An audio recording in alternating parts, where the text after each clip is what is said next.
Hello friends, कल हमने छठी कक्षा के हिंदी विषय की नदी कंधे पर ये जो कविता थी प्रभुदयाल श्रीवास्तव जी की, इसका स्वाध्याय देखा था। तो आज हम प्रेम स्वरूप श्रीवास्तव जी का जन्मदिन ये पाठ देखने वाले हैं। तो ये प्रेम स्वरूप जी जो है, इनका जन्म 11 मार्च 1929 खरौना, जौनपुर, उत्तर प्रदेश में हुआ था। इनकी जो रचनाएं हैं, ये विविध बाल कहानियाँ लिखी है उन्होंने, कुछ बाल नाटक भी लिखे हैं और आए दिनों वर्तमान पत्र में लेख भी लिखते हैं, रूपक लिखते हैं। तो ये पिछले 6 दशकों से साहित्य सृजन में संलग्न हैं। और ये जो जन्मदिन, ये जो कहानी है, इस प्रस्तुत कहानी में पानी के महत्व को बताकर उसकी बचत कैसे करनी है, मतलब पानी की बचत की ओर ध्यान आकर्षित किया है। तो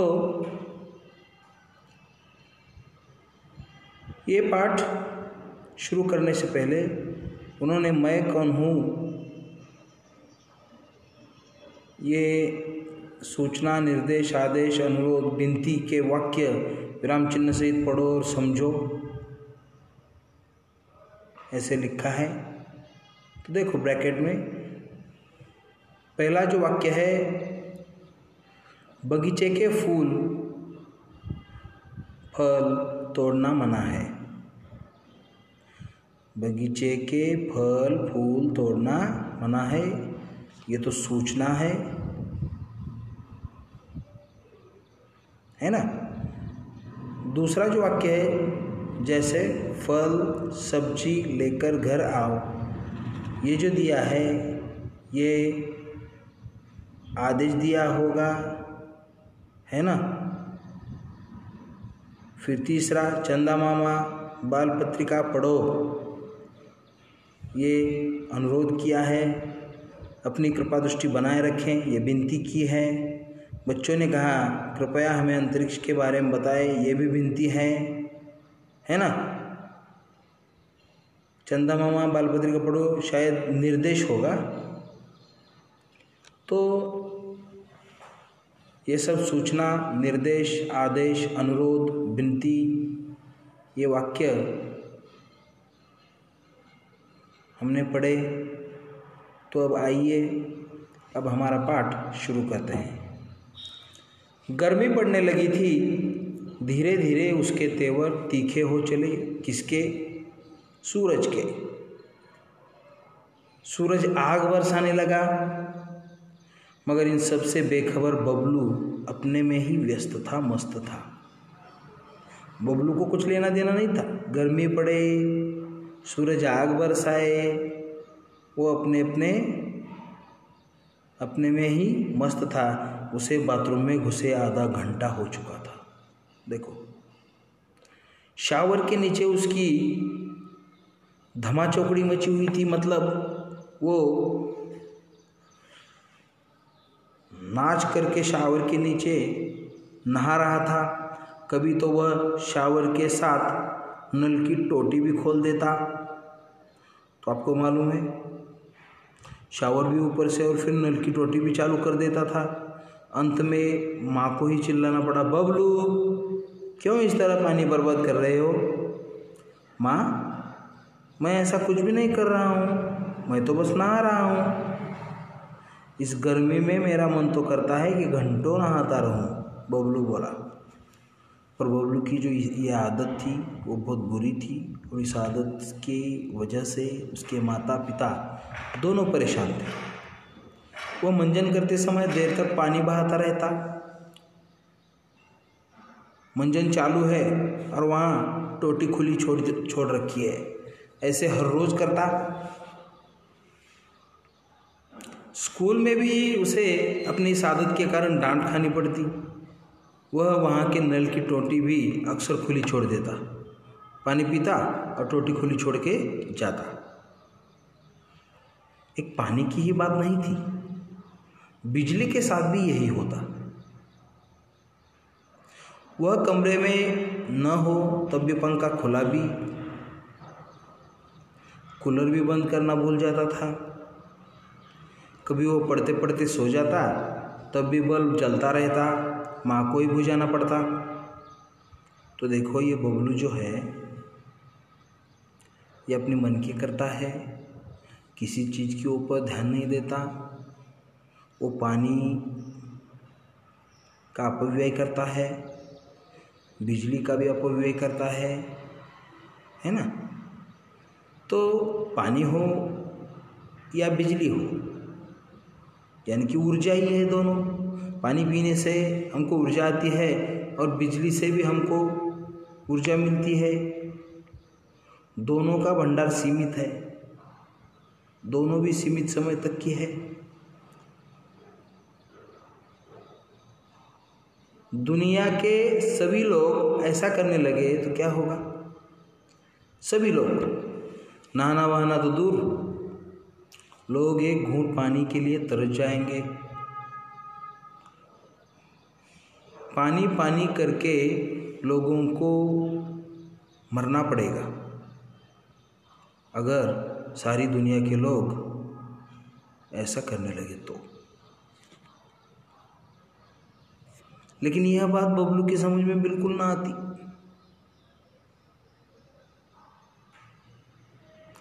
माँ और पापा दोनों ही उसमें सुधार लाना चाहते थे, पर कोई उपाय नहीं सूझ रहा था उनको। क्या करे तो क्या करे। उस दिन शीला मौसी की बेटी पूजा का जन्मदिन था। उन्होंने सबको खाने पर बुलाया था शीला मौसी ने, और शाम को सब उनके यहाँ पहुँच गए।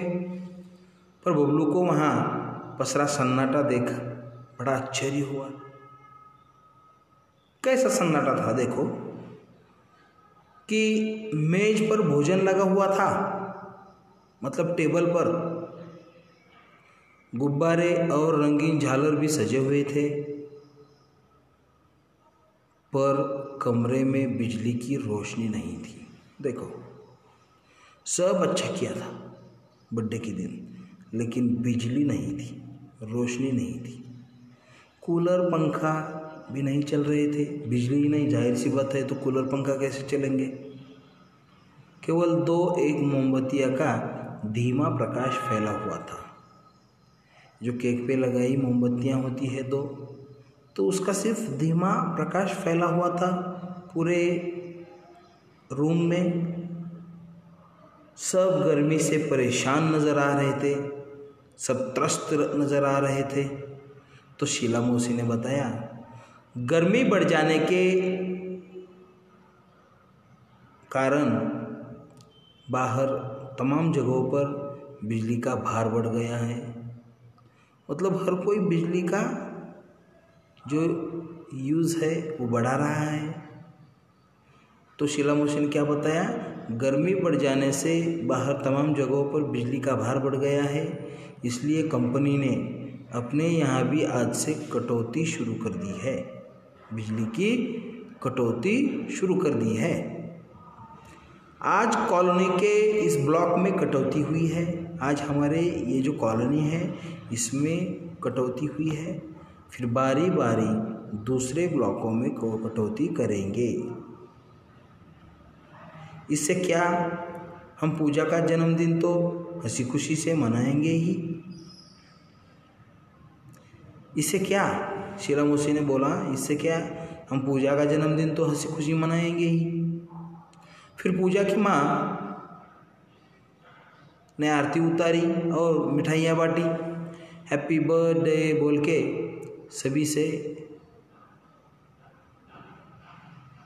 सभी के मुंह से हैप्पी बर्थडे ये निकल गया। धमा चौकड़ी के बीच बच्चों ने गुब्बारे फोड़े। सभी गुब्बारे और टॉफ़ियों पर टूट पड़े। गुब्बारे के अंदर जो टॉफ़ियाँ भरी होती है ना, तो उस पर टूट पड़े। कुछ देर के लिए सब गर्मी की परेशानी भी भूल गए। कुछ देर के लिए। कुछ देर बाद शीला मौसी बोली, अच्छा बच्चों, अब धमा चौकड़ी बंद करो, दंगा बंद करो, सबका खाना लग गया है, आओ जल्दी करो। सब खाने की मेज पर पहुंच गए। इस बीच बबलू को बहुत जोरों से प्यास लग गई थी, मगर शायद पानी न होने से सभी के गिलास आधे ही भरे थे। सभी के गिलास आधे भरे थे, तो बबलू एक घूंट में ही सारा पानी गटक गया, एक घूंट में ही सारा पानी पी गया, पर इससे उसकी प्यास नहीं बुझी। फिर भी वह खाने में जुट गया।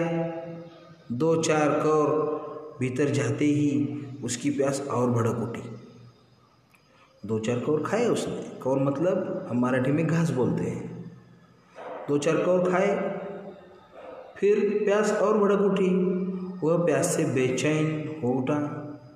गर्मी अलग परेशान कर रही थी। वह पानी पानी चिल्लाने लगा, लेकिन पानी का जग तो खाली पड़ा था, उसमें पानी ही नहीं था। शीला मौसी मुंह बनाकर बोली, क्या बताऊं बेटे, इस ब्लॉक की पानी की टंकी की सफाई हो रही है। इस ब्लॉक की जो पानी की टंकी है उसकी सफाई कर रहे हैं लोग कुछ। तो कोई बात नहीं बच्चों, अच्छा बुरा तो होता ही है, होता रहता है। तुम लोग खाना खाओ, अड़ोस पड़ोस में देखते हैं कहीं ना कहीं से पानी मिल तो जाएगा।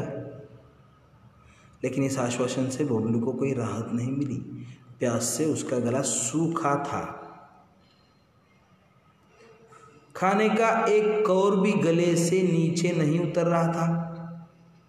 वह प्यास से छटपटाने लगा। आज पहली बार प्यास का अनुभव करने से उसे पानी मिलने वाला नहीं था।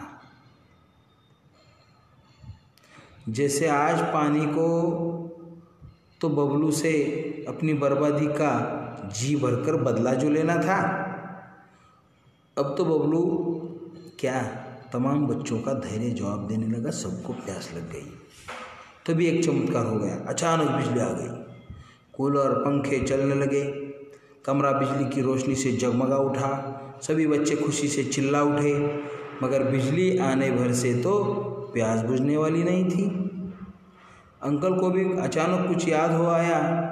वे खुशी से बोल उठे, अरे बच्चों, मैं तो भूल ही गया था कि बड़े वाले पानी के कूलर में पानी भरा हुआ है। अगले ही पल वहाँ का दृश्य बदल गया। कमरा ठंडी हवा से भर उठा। उन्होंने कूलर चालू किया तो बच्चे बड़े सब ठंडे पानी से साथ चटपटे भोजन का स्वाद लेने लगे। बबलू की तो माँछें खिल उठी। चलने से पहले शीला मौसी और माँ एक दूसरे को देखकर कुछ मुस्काए। इस मुस्कुराहट के पीछे छिपा रहस्य बबलू नहीं समझ पाया। तो ये जो रहस्य था आपको मालूम हुआ होगा। ये तो साजिश थी। लाइट तो पहले से थी, बिजली तो पहले से थी, पानी भी था, पर बबलू जो पानी का अपव्यय करता था, बिजली का अपव्यय करता था, तो इसको सबक सिखाने के लिए उन दोनों ने, बबलू के माँ ने और शीला मौसी ने, एक रहस्य रचा। तो घर पहुंचने पर माँ को बबलू किसी सोच में डूबा दिखाई पड़ा। बबलू कुछ नहीं बोला। शीला के यहाँ जो घटना हुई वह अब भी उसके आंखों के आगे घूम रही थी। अपने आंगन की गौरैया की प्यास के खुली चोंच, बाहर सड़क की नाली में जीभ निकालते हाँफता हुआ टॉमी, शीला मौसी के यहाँ प्यास से सूखता उसका गला, पंखा कूलर ज़रा देर के लिए बंद रहने पर बहता पसीना, बहुत कुछ नहीं। अब वह ऐसा कुछ भी नहीं करेगा। माँ, कल से मुझे आंगन में किसी बर्तन में पानी भरकर रखना है। माँ हंसकर बोली, तेरे कारण पानी बर्बाद होने से तो बचे तब रखे ना, तू तो इतना पानी बर्बाद करता है तो कहाँ से रखे। माँ, अब पानी की एक बूंद भी बर्बाद नहीं होगी, बबलू ने आत्मविश्वास से भरकर बोला। मगर बबलू कभी यह नहीं जान पाया कि शीला मौसी के यहाँ जन्मदिन की पार्टी में जो कुछ हुआ वह एक नाटक मात्र था। उसे सबक सिखाने के लिए माँ ने चलने से पहले शीला मौसी को फ़ोन पर बबलू की इस आदत के बारे में बता दिया था। शीला मौसी ने भी कुछ करने का भरोसा दिया था। उन्होंने यही नाटक किया जो कि पूरी तरह कामयाब रहा। अब तो बबलू खुद भी अपनों दोस्तों को समझाता है कि पानी और बिजली अनमोल है, इन्हें भविष्य के लिए बचा कर रखो। तो आप देखते हैं बच्चों, पानी बहुत ज़रूरी है पक्षियों के लिए, प्राणियों के लिए, हमारे लिए। हमारी तो कोई भी ऐसा दिनक्रम नहीं है, कोई भी दिन में ऐसा काम नहीं है जो पानी के बिना हो सके, है ना। रसोई घर में भी पानी लगता है, पीने को पानी लगता है, नहाने को लगता है, कपड़े धोने के लिए लगता है। तो पानी ही जीवन है। बिजली भी बहुत उपयोगी है हमारे लिए। तो अपने दैनिक जीवन में सौर ऊर्जा का भी महत्व है ना, क्योंकि पानी जो है, बिजली जो है वो तो अनमोल है, पर वो किसी दिन ख़त्म होने वाली है। पर हमारी जो सौर ऊर्जा है वो अक्षय ऊर्जा है, मतलब कभी न ख़त्म होने वाली ऊर्जा है और फ्री में मिलती है सबको। तो उसका भी उपयोग करें। ज़्यादा से ज़्यादा अपने घर में सोलर के उपकरण लाएं, है ना। बहुत सारे मिलते हैं, सोलर की बैटरीज मिलती है, सोलर कुकर मिलता है, सोलर गीज़र मिलता है। आप देखते होंगे बड़े बड़े बंगलोज़ पे सोलर गीज़र रखा होता है जिससे पानी गर्म होता है। ट्यूबलाइट की जैसी नलियाँ होती है उसको, तो उसमें पानी गर्म होता है, फिर हम गर्म पानी से नहाते हैं, तो फ्री में होता है ना। तो आज यह हमारा जन्मदिन, ये जो पाठ था प्रेम स्वरूप श्रीवास्तव जी का, जिन्होंने सारे बच्चों को बताया कि बिजली और पानी कितना महत्वपूर्ण मायना रखते हैं हमारी ज़िंदगी में, और उसका जो यूज़ है वो कैसा करना चाहिए, ये हम इस पाठ में सीखे हैं। तो आज के लिए बस इतना ही। अगले लेक्चर में हम इसके सारे क्वेश्चन आंसर मतलब स्वाध्याय देखेंगे। Thank you.